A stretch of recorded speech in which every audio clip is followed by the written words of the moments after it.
Hello student, welcome you all in our online platform Career Launcher. Okay guys, my name is Pawan. So today we will discuss the topic percentage. So before starting percentage, so first of all we discuss what is percentage and why we use it. देखो बेटे, मैं इस questions को student एक simple example से बेटे आपको clear कर दूंगा कि what is percentage and why we use it. देखना स्टूडेंट, तो सिंपल परसेंटेजेस कैलकुलेट करने का फॉर्मूला क्या होता है. अगर when we talk about marks, तो स्टूडेंट बड़ा सिंपल फॉर्मूला है. तो मार्क्स ऑब्टेन्ड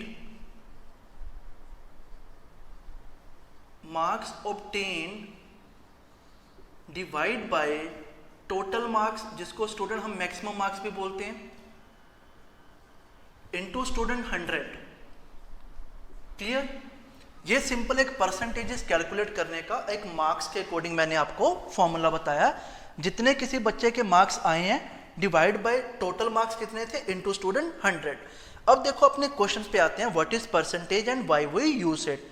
अब देखिएगा स्टूडेंट, परसेंटेजेस में बेसिकली क्या होता है कि चाहे जिसके जितने मर्जी मार्क्स आए हों उसको आप पर 100 के बेसिस पे बेटे आप एवेल्युएट कर देते हो. क्लियर? एग्जांपल से क्लियर होगा. लेट्स सपोज मेरे पास 3 स्टूडेंट थे, ए, बी एंड सी. 10th का स्टूडेंट रिजल्ट डिक्लेयर हुआ. मैंने इनसे पूछा कि अपने मार्क्स बताइएगा. मेरे पास 3 बच्चे थे, ए, बी एंड सी. मैंने इनसे पूछा कि अपने मार्क्स बताइएगा भी, how much you score in your 10th class. तो ए ने बोला सर आई स्कोर 500, बी बोलता है sir I score 800 and C बोलता है sir I score 1000 marks. Clear student?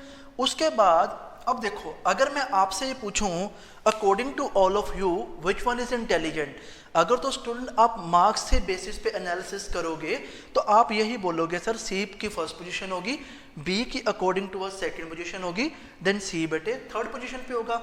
But we are wrong. जब तक बेटे हमें अब इनके मैक्सिमम मार्क्स नहीं पता तब तक हम एवेल्युएट नहीं कर सकते विच वन इज इंटेलिजेंट और नॉट. सो इससे बेटे डेफिनेशन जो मैं आपसे पूछ रहा था, क्वेश्चन पूछ रहा था व्हाई वी यूज परसेंटेज, वो बेटे अब आपको क्लियर हो गया होगा. सो परसेंटेज के बगैर बेटे मार्क्स के बेसिस पे आप कभी भी एवेल्युएशन नहीं कर सकते जब तक स्टूडेंट आपको क्या नहीं पता, आपको टोटल मार्क्स और मैक्सिमम मार्क्स नहीं पता. जब बेटे इनसे मैंने पूछा कि भाई अपने मैक्सिमम मार्क्स बताइएगा, अब जब मैंने इनसे मैक्सिमम मार्क्स पूछे तो ए सेड कि सर मेरे तो 500 थे मैक्सिमम मार्क्स. क्लियर? बी ने बोला सर मेरे थे 1000 मैक्सिमम मार्क्स और सी बोलता है सर मेरे तो थे भाई 2000.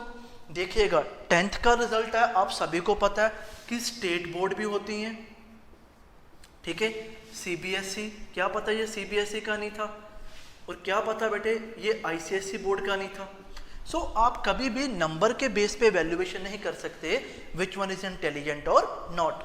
तो देखिएगा स्टूडेंट, अब अगर मैं इनकी परसेंटेज वैल्यूएट करूंगा कि इनके परसेंटेज कितनी बनी है, तो देखो बेटे फुल आउट ऑफ फुल, ठीक है, तो परसेंटेज 500 अपॉन 500 इंटू स्टूडेंट 100 करेंगे तो इस केस में स्टूडेंट इसके कितने मार्क्स बने भाई, फुल आउट ऑफ फुल बेटे 100% होता है. देखिएगा student next 800 out of 1000 into student 100. सो इस वाले के स्टूडेंट कितने बने बी के भाई 80%. देन सी के student 1000 out of 2000 into student 100, तो इसके बेटे कितने बने 50%. सो अब देखिएगा स्टूडेंट, सारी इमेजिनेशन क्लियर हो गई कि भाई अगर हम मार्क्स के बेस पे वैल्यूएशन करते तो हमने गलत हो जाना था, ठीक है, बट परसेंटेजेस के बेस पे एग्जैक्ट जो हमें लगता था सबसे इंटेलिजेंट है वो थर्ड पोजीशन पे आया, बी सेकंड पोजीशन पे और ए बेटे कौन सी पोजीशन पे, फर्स्ट पोजीशन पे. हो बेटे आपको स्टार्टिंग वाले जो 2 क्वेश्चन थे मेरे, what is percentage and why we use it, वो बेटे आपको क्लियर हो गए होंगे. क्लियर है? तो ये था आपका स्टार्टिंग वाला, आप इसे नोट कर लो. पोस्ट करके मैं बेटे इसको अरेज करके नेक्स्ट मूव करता हूं.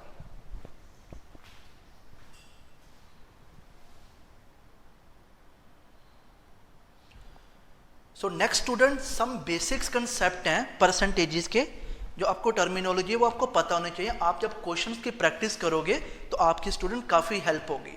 सो मैं इसे अरेज करके नेक्स्ट मूव करता हूँ. होप आपने बेटे इसे नोट कर लिया होगा.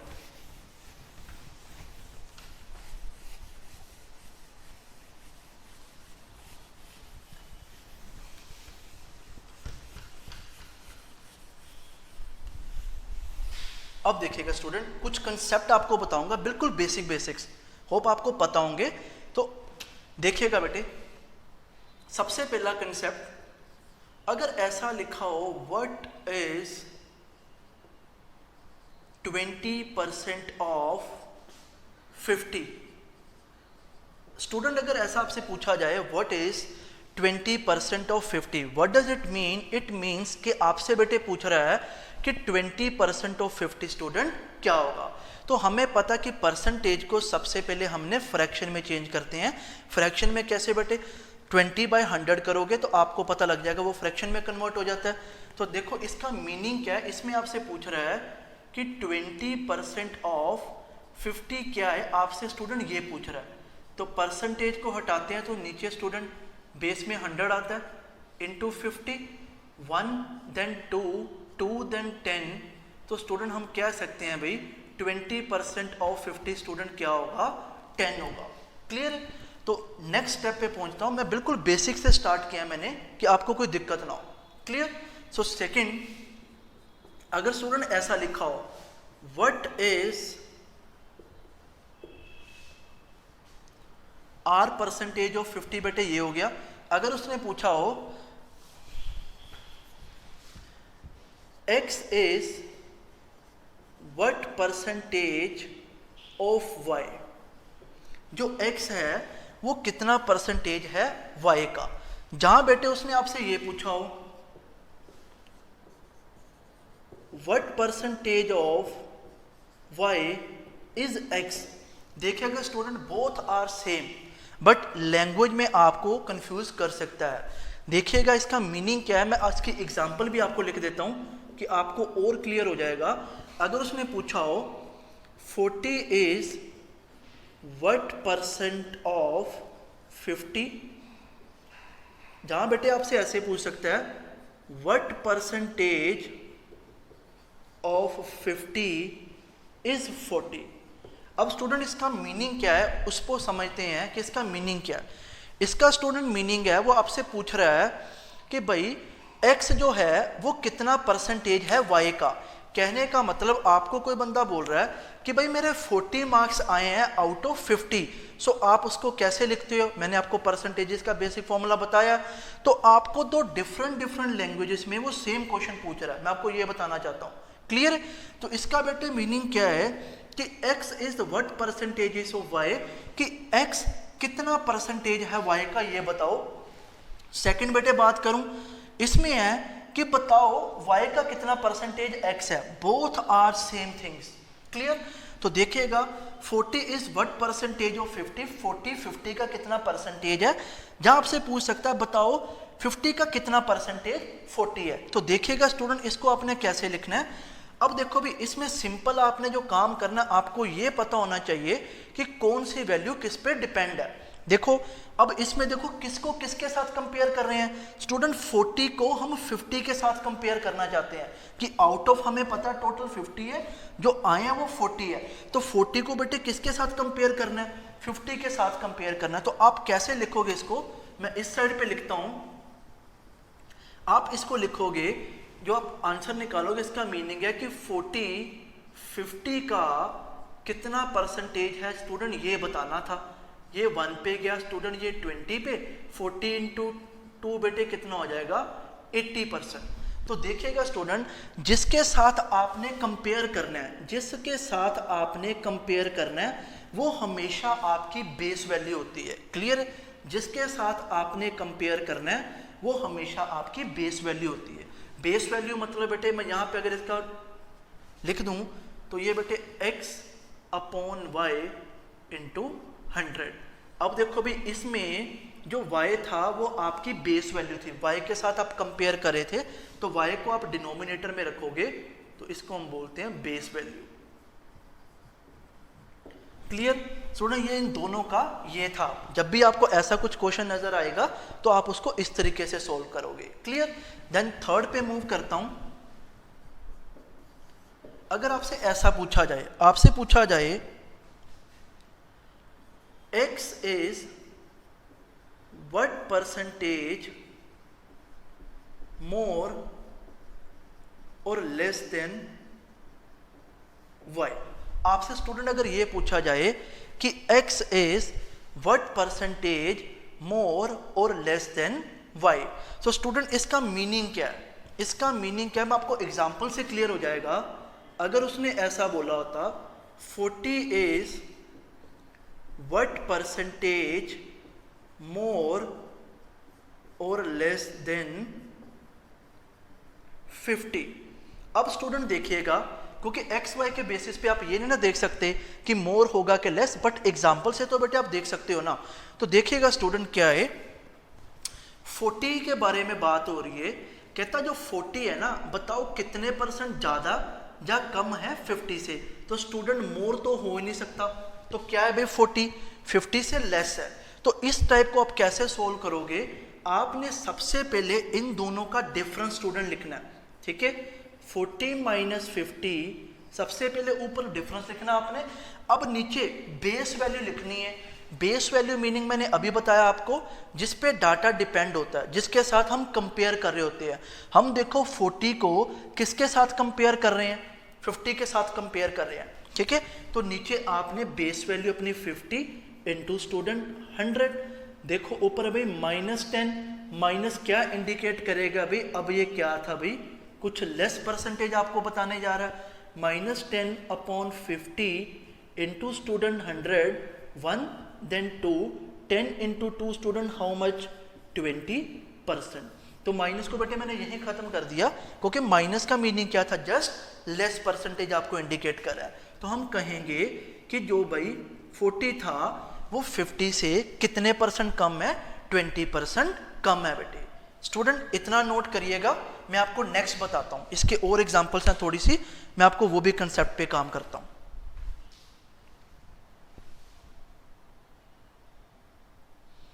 ओके स्टूडेंट, इसी में मैं इसको अरेज करके इसी की 2-3 एग्जांपल्स आपको और बताता हूं। एक आपको चीज बता देता हूं बेटे, जिसमें देखो भाई जिसके आगे ऑफ लगा होगा, ठीक है, इसको मत देखना बेटे, ये तो सिंपल था बिल्कुल स्टूडेंट। जिसके आगे ऑफ लगाओ, जहां स्टूडेंट क्या लगाओ? मोर देन या लेस देन बेटे लगाओ, ठीक है। वो वैल्यू हमेशा आपकी बेस वैल्यू होती है। देखो इसमें y थी आपकी बेस वैल्यू, ठीक है। अब इसमें स्टूडेंट आपकी कौन सी वैल्यू थी? बेस वैल्यू 50 थी। इतना याद रख लो कि जिसके आगे भाई स्टूडेंट ऑफ लगा होगा वो, और जहां मोर देन लेस देन लगाओ वो स्टूडेंट आपकी कौन सी वैल्यू होती है? बेस वैल्यू होती है। क्लियर है? सो इतना नोट करिएगा।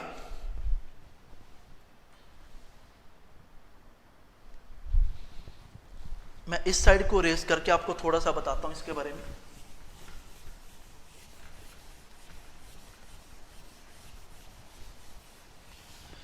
इसके बाद स्टूडेंट इसी में मैं एक और एग्जांपल लेता हूं, इसका स्टैंडर्ड भी आपको बता देता हूं। इसका स्टैंडर्ड बेटे लिख लो, क्या होगा? x minus Y upon Y into student 100। इसका स्टूडेंट मैंने स्टैंडर्ड आपको ये बता दिया। एक एग्जांपल और लेता हूं इसमें। जैसे आपसे पूछा जाए कि उसने ये पूछा कि भाई बताओ जो 80 है is what percent more than 80 is what percent more than 60। तो स्टूडेंट क्या भाई सिंपल, चाहे मोर देन है चाहे लेस देन है, सबसे पहले मुझे ये पता लग गया कि मोर देन है तो मेरी बेस वैल्यू स्टूडेंट क्या होने वाली है? 60। तो मुझे पता लग गया कि डिनोमिनेटर में 60 है तो इनटू क्या करना भाई मैंने? 100। अब ऊपर मैंने क्या बोला था? इन दोनों का क्या लेना भी आपने? डिफरेंस लेना है। सो 80 माइनस 60 ये हो गया ऊपर। अब देखो भी प्लस 80 माइनस 60 करोगे तो मैं डायरेक्ट लिख देता हूं प्लस 20 अपॉन 60 इंटू स्टूडेंट 100। देखिएगा ये 1 पे गया, ये स्टूडेंट किस पे गया? 3 पे। तो हमें पता लग गया कि 100/3 मैंने बताना है। अभी इसका भी आपको शॉर्टकट बताऊंगा मैं सेकंड क्लास में कि भाई 1/3 का मीनिंग क्या होता है। जैसे डायरेक्ट आप लिख सकते हो 33.33%, बट अभी के लिए मैं सीधा यही लिख देता हूँ 33.33% स्टूडेंट क्या होगा? इसमें मोर होगा। तो ये था स्टूडेंट आपका थर्ड, जो x is what percent more या लेस देन y आपसे पूछे तो आप इस तरीके से बेटे इसकी वैल्यू सोल्व करके अपना आंसर बताएंगे। ठीक है स्टूडेंट, इतना नोट कर लीजिए। मैं नेक्स्ट स्टूडेंट मूव करता हूं। सो गाइस नेक्स्ट मूव करते हैं नए कंसेप्ट पे। मैं इसे अरेज कर देता हूं।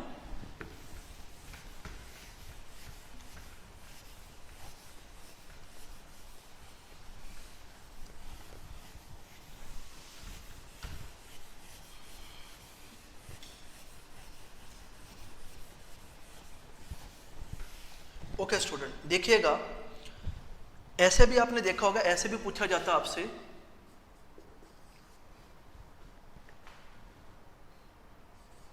A is 20% more than B। A जो है वो 20% मोर देन किससे है? B से। अब देखिएगा, हमें पता लग गया कि जो A है वो 20% मोर देन है B से। तो इसमें स्टूडेंट सबसे पहले आपने ये देखना है कि कौन किस पे डिपेंड है, डाटा किस पे डिपेंड है।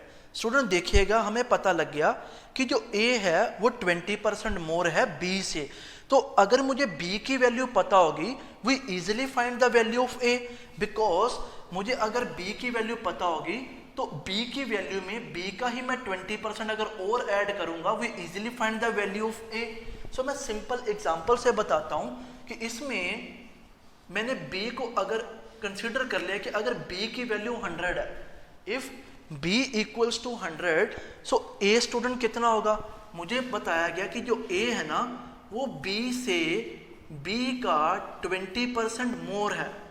कहने का मतलब कि A अब क्या होगा, 100 प्लस 20% ऑफ 100 जब आप करोगे तो आप क्या लिखोगे भाई? A की वैल्यू क्या होने वाली है? 120 बेटे होने वाली है। ठीक है, तो इसमें आपको बड़े अच्छे अच्छे शॉर्टकट मैं बताऊंगा अभी कि B को 100 कंसीडर करके आप वैल्यू काफी इजी लेके चल सकते हो। ठीक है, B अगर 100 है तो आपकी ये वैल्यू कितनी होगी भाई? 120 होगी। कईयों के माइंड में आता होगा सर अगर यहाँ पे उसने 16.66% बोल दिया या 33.33 तो फिर तो मैं 100 लेके तो कर ही नहीं पाऊंगा। वो बेटे आपको मैं सेकंड क्लास में जब मैं रूल ऑफ डिपेंडेंसी आपको बताऊंगा उसमें सारा क्लियर कर दूंगा कि आपने फ्रैक्शन के टाइम में इसको क्या कंसिडर करना है। सो फ्रैक्शन के टाइम में कंसिडर कर लूंगा, अगर ये 1 है तो स्टूडेंट अगर यहाँ पे 16.66 होगा तो मैं क्या करूंगा? 1/6 प्लस 1 कर दूंगा तो मुझे वो वैल्यू पता लग जाएगी। वो मैं आपको सारा बता दूंगा, कोई भी डाउट नहीं आपका रहेगा पूरे के पूरे परसेंटेजेस में। क्लियर है? तो ये लिखिएगा स्टूडेंट। इसी तरह मैं आपको थोड़ा सा बताता हूं, एक क्वेश्चन से स्टूडेंट आपको बताता हूं। जैसे यही क्वेश्चन लिख लेते हैं, मैं इसी में बताता हूं आपको। होप आपने बेटे ये नोट कर लिया होगा। मैं इसी में आपको बताता हूं। अगर उसने ऐसा लिखा था A is 20% more than B, आगे उसने लिखा था if B is 2 lakh, value जो B की है, वैल्यू ऑफ B अगर 2 लाख है तो उसने आपसे पूछा find the value of A। उसने आपसे पूछा कि वैल्यू ऑफ A बता। अब देखिएगा स्टूडेंट, नॉर्मल स्टूडेंट क्या करता है? B को 2 लाख कंसिडर करेगा। मैं इसका बेटे आपको ना, इसको करने से पहले आपको एक छोटा सा फॉर्मूला बताता हूं कि आपको ये फिनोमिना क्लियर हो जाएगा। अब देखो भाई, जिस पे वैल्यू डिपेंड होती है ना आपकी, उसे हम कंसिडर कर लेते हैं कि भाई ये मेरी कौन सी वैल्यू होगी? ये स्टूडेंट मेरी इनिशियल वैल्यू होगी। ये कौन सी वैल्यू होगी? मेरी इनिशियल वैल्यू। और देखो ये वाली कौन सी वैल्यू होगी भाई? ये स्टूडेंट इसको मैं कंसिडर करूंगा, ये वाली जो मेरी वैल्यू है, ये वैल्यू कौन सी है? Final value. कुछ इंक्रीज या कुछ डिक्रीज होने के बाद जो वैल्यू आती है उसको हम क्या बोलते हैं? Final value. एक नॉर्मल फॉर्मूला लिख देता हूं आपको। Final value is equals to initial value plus minus more percentage less percentage of बेटे किसका?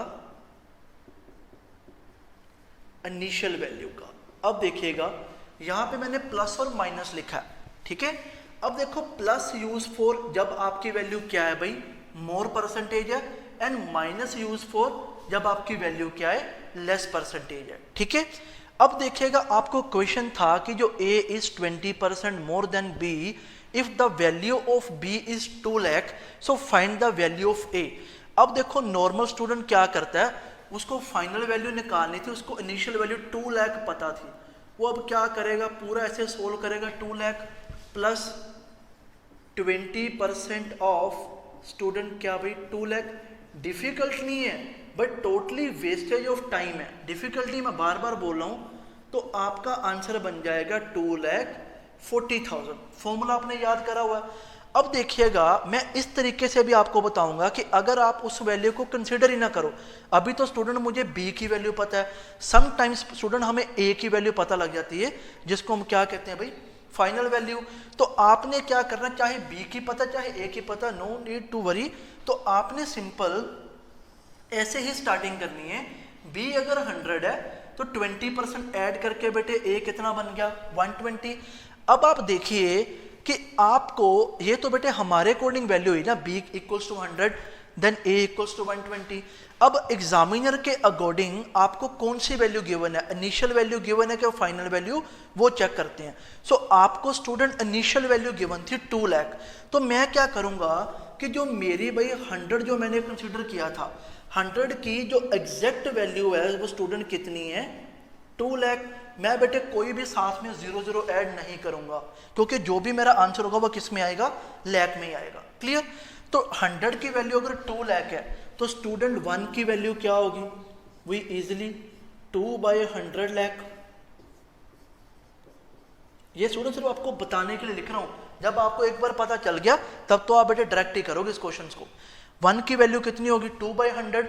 अब देखिए हमें किसकी वैल्यू चाहिए 120 की। सो 120 बोथ साइड मल्टीप्लाई जब करा 2/100 into student 120। Clear.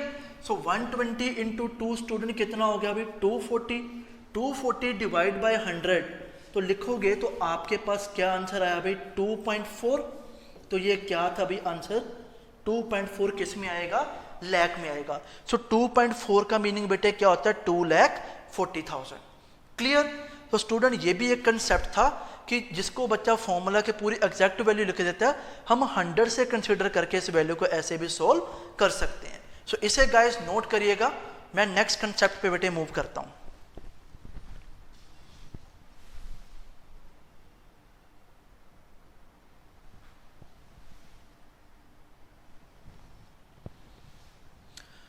So okay student, इसकी मैं एक आपको एग्जांपल बता देता हूं। इसकी मैं एक आपको एग्जांपल बताता हूं, देखिएगा। मैं इसको अरेज करता हूं।